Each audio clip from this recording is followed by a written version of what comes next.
清水煮面条最忌水开在下锅，牢记这一招，面条爽滑劲道，不粘连不成坨。大家好，我是小林，欢迎来到我的频道。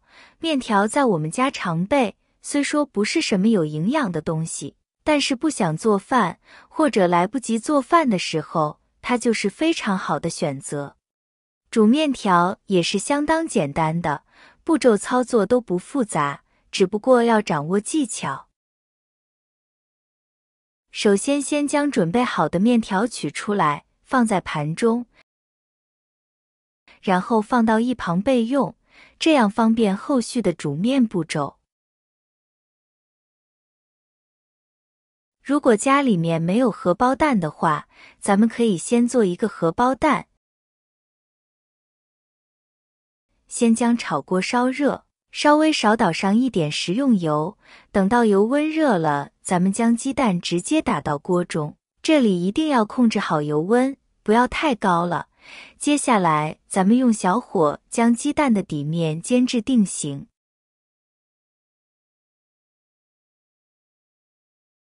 荷包蛋底面煎定型之后再翻面，将它另一面煎下，两面煎至定型之后再将其煎熟，然后就可以出锅了。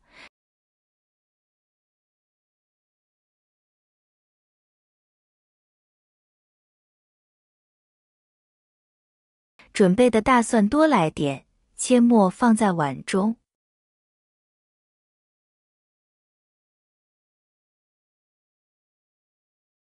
准备的小葱切葱花放到碗中。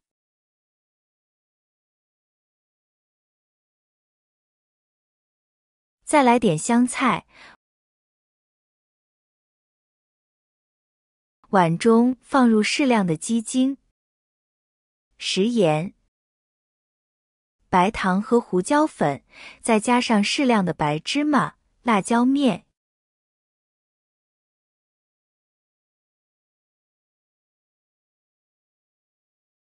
浇上热油，激发出香味，然后加上适量的生抽、陈醋、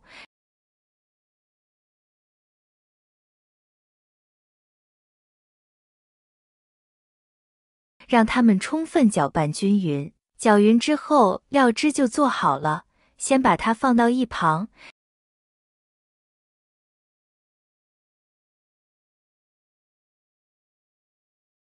再来清洗一点青菜，自己爱吃什么放什么。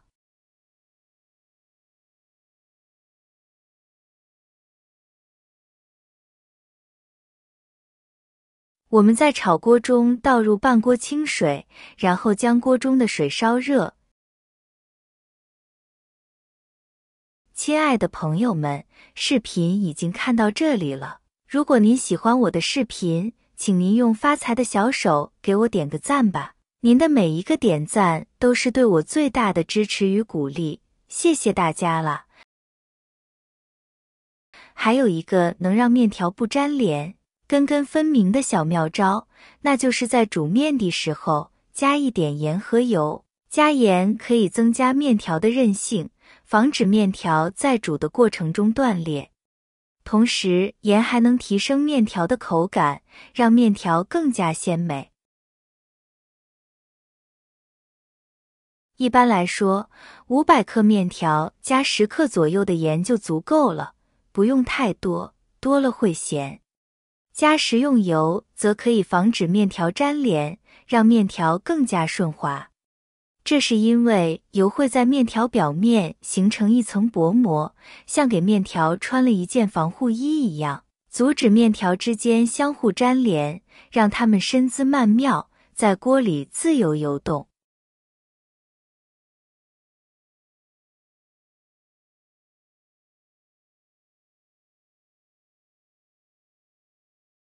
温水下锅，中途点水，锁住面条的灵魂。很多人习惯等水完全沸腾，咕嘟咕嘟冒大泡的时候才下面条，觉得这样熟得快。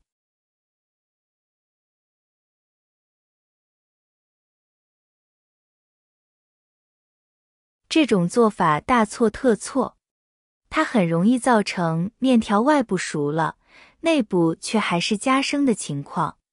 滚烫的沸水会迅速破坏面条表面的淀粉结构，导致面条粘连，口感也变得糊烂，一点灵魂都没有。那正确的做法是什么呢？应该在水温达到70至80度左右时就下面条。这个温度，水面上会冒出一些小气泡，像小鱼吐泡泡一样，但还没有完全沸腾。用手试探一下，感觉有点烫，但还能忍受。这时候下锅，面条能够均匀受热，慢慢成熟，就像温水煮青蛙一样，不知不觉就熟透了，口感更加劲道。当水再次沸腾，开始剧烈翻滚的时候，加入1小碗冷水，让沸腾的水温稍微降下来，然后再继续煮。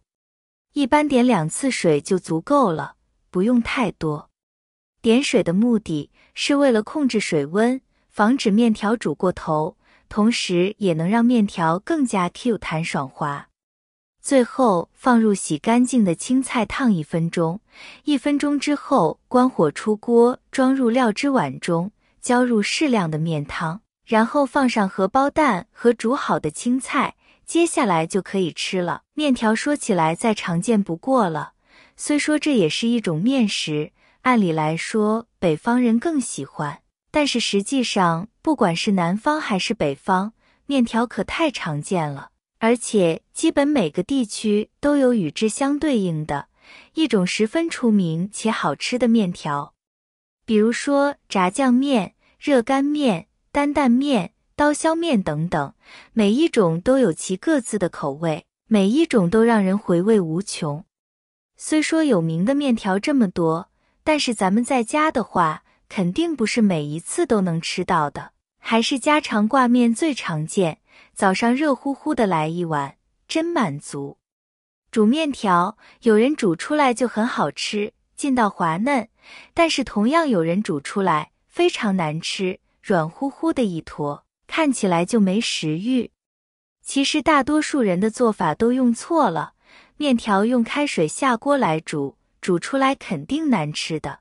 爱吃面条的朋友们，可以试试我这样做的面条，劲道爽滑，特别好吃。好了，朋友们，以上就是今天给大家分享的全部内容了。如果对你有帮助的话，帮我点个赞，加个关注吧。